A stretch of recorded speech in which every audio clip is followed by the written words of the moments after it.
భగవతి శరణం.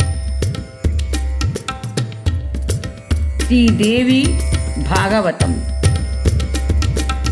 రచన సుబ్రహ్మణ్యం పిళ్ళై గిరిధరన్ గారు. వ్యాఖ్యానము శ్రీమతి మిట్టా లక్ష్మి.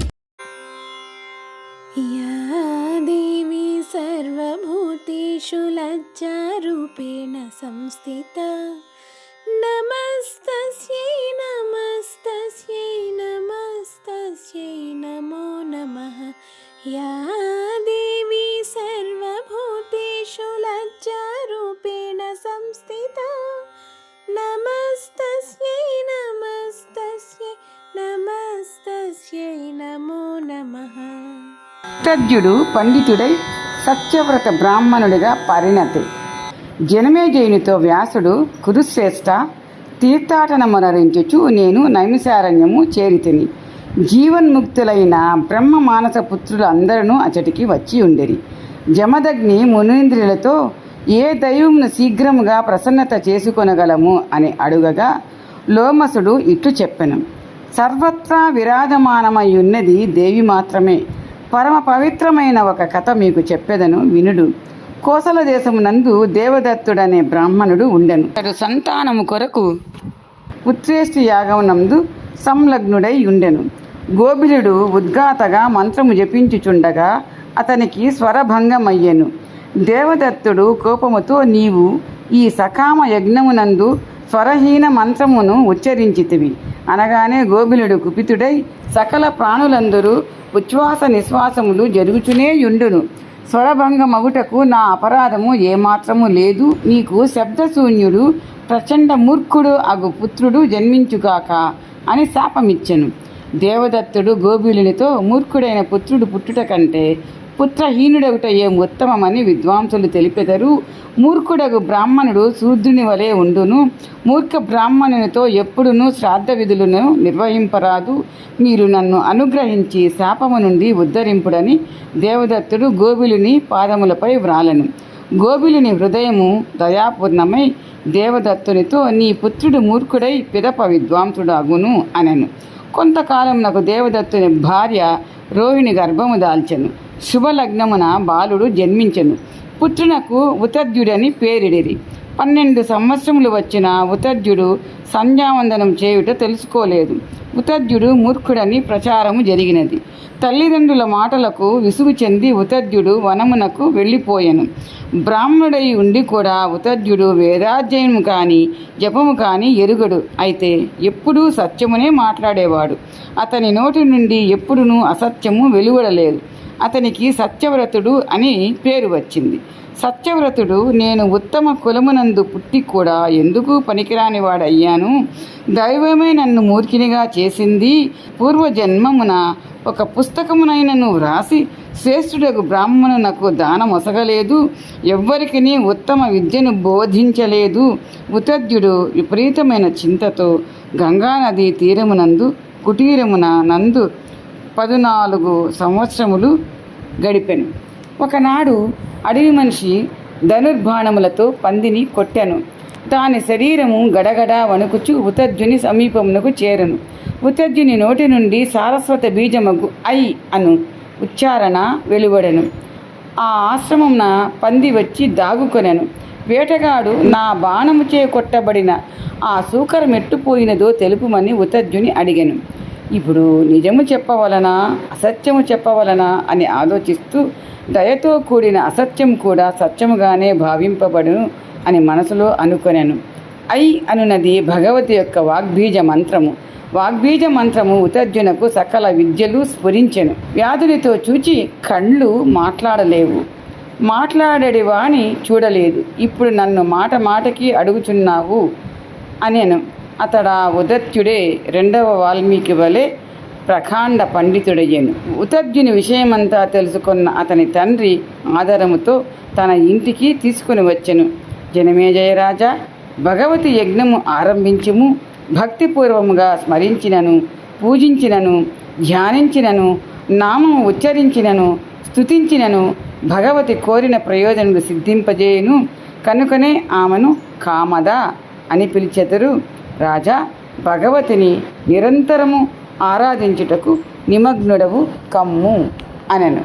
వివిధ యజ్ఞములు. యజ్ఞములు 3 విధములు: సాత్వికము, రాజసము, తామసము. మునుల కొరకు సాత్విక యజ్ఞము, రాజులకు రాజస యజ్ఞము, రాక్షసులకు తామస యజ్ఞము. ద్రవ్యశుద్ధి, క్రియాశుద్ధి, మంత్రశుద్ధి చేత యజ్ఞము సంపన్నమైనచో అది సంపూర్ణ ఫలమొసగను. న్యాయముతో సంపాదించిన ధనము చేతనే సదా పుణ్యకార్యము చేయవలయును. పాండవులు రాజసూయ యజ్ఞమును చేసిరి. యజ్ఞమునందు అనుచిత కార్యము తప్పక జరిగి ఉండును. ఆ ఫలితమే వారికి జూదమునందు ఓటమి. ధనమును అన్యాయముగా భీతి చెంది రాజులు రాజసూయ యాగమప్పుడు సమర్పించిన ధనము దానము చేసిన ఫలితమునివ్వజాలదు. సాత్విక యజ్ఞము మునులు చేయగలరు. తామస యజ్ఞము దానవులకు తగినదని చెప్పెదరు. మానస యజ్ఞమునందు సమస్త సాధనలను సమకూరజాలవు. మనస్సులోనే విధి విధానముగా అగ్నిస్థాపన చేయవలెను. బ్రాహ్మణులకందరకును మానసిక పూజ చేయవలెను. జగదంబిక నిర్గుణ శక్తి రూపమున వచ్చి ఫలమునొసగును. బ్రాహ్మణుడు ఆ భగవతి జగదంబికను తలంచి కల్పించిన వస్తువులను బ్రహ్మాగ్ని యందు హవనము చేయవలెను. సమస్త ప్రాణుల యందు పరబ్రహ్మ విరాజమానుడై ఉన్నాడని, పరబ్రహ్మ యందే సకల ప్రాణులు ఉన్నవి అని భావించి పరబ్రహ్మను దర్శించవలను. సర్వభూతస్థమాత్మానాం సర్వభూతాని చాత్మని యథా పశ్యతి భూతాత్మ తథా పశ్యతి తాం శివాం. స్వర్గమును కోరు పురుషులు అగ్నిష్టోమ యజ్ఞము చేయవలనని వేదములు ఆదేశించెను. అక్షయ పుణ్య ఫలమొసగు మానసిక యజ్ఞమే సర్వశ్రేష్టము. జనమేజయ మహారాజా, నీవు సర్పయాగము చేసితివి, తామస గుణము ఆచరించితివి. మహారాజా, విస్తృతముగా దేవి యజ్ఞము చేయుము. దేవి యొక్క బీజ మంత్ర స్వరూపము తెలుసుకొనము. బ్రాహ్మణునే యాజకునిగా చేయవలయును. నీ తండ్రి మరణించే సమయమున స్నానదానాదులేవియును చేయలేక ఒక గదిలో ఉండి అచటనే శ్వాస గమనము ఆగిపోయెను.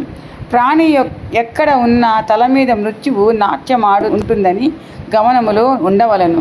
వైరాగ్యము అవలంబించవలను.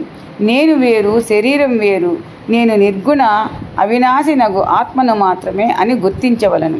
వికారము లేని బ్రహ్మనే కాని సంసారిని కాను.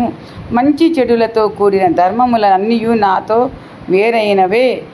ఇట్లు చింతన చేయుచు మరణించు ప్రాణి స్నానదానాది సకల సత్క్రియలతో వంచితుడైనప్పటికీ నీ వలన అతడు పునర్జన్మ దుఃఖములను అనుభవింపవలసిన అవసరము ఉండదు.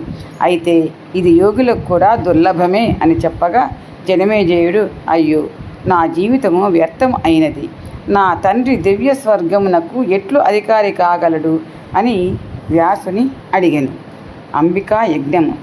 జనమేజయుడు వ్యాసునితో, మునీంద్ర, విష్ణు భగవానుడు ఏ విధముగా అంబికా యజ్ఞము చేసెను అని కోరగా, రాజా, భువనేశ్వరీదేవి తన శ్రీ విగ్రహము నుండి 3 శక్తులను ప్రకటించెను. ఆ 3 శక్తులే బ్రహ్మ, విష్ణు, శంకరుని రూపములు. వారి ద్వారానే పృథివిని శేషనాగుని పడగల మీద పెట్టెను. దక్ష ప్రజాపతికి 13 కన్యలు ఉద్భవించిరి. కశ్యపుని ద్వారా దక్ష కన్యలకు దేవతలు, దానవులు జన్మించిరి. బ్రహ్మ యొక్క అర్ధ శరీరము నుండి స్వయంభు మనువు జన్మించెను. వామార్థ భాగము నుండి శతరూప ఆవిర్భవించెను. ప్రియవ్రతుడు ఉత్తానపాదుడను 2 పుత్రులు ఉదయించిరి. సుమేరు పర్వత శిఖరము మీద బ్రహ్మలోకము నిర్మించెను. విష్ణు భగవానుడు మనోవినోదమునకు వైకుంఠము ఏర్పడెను.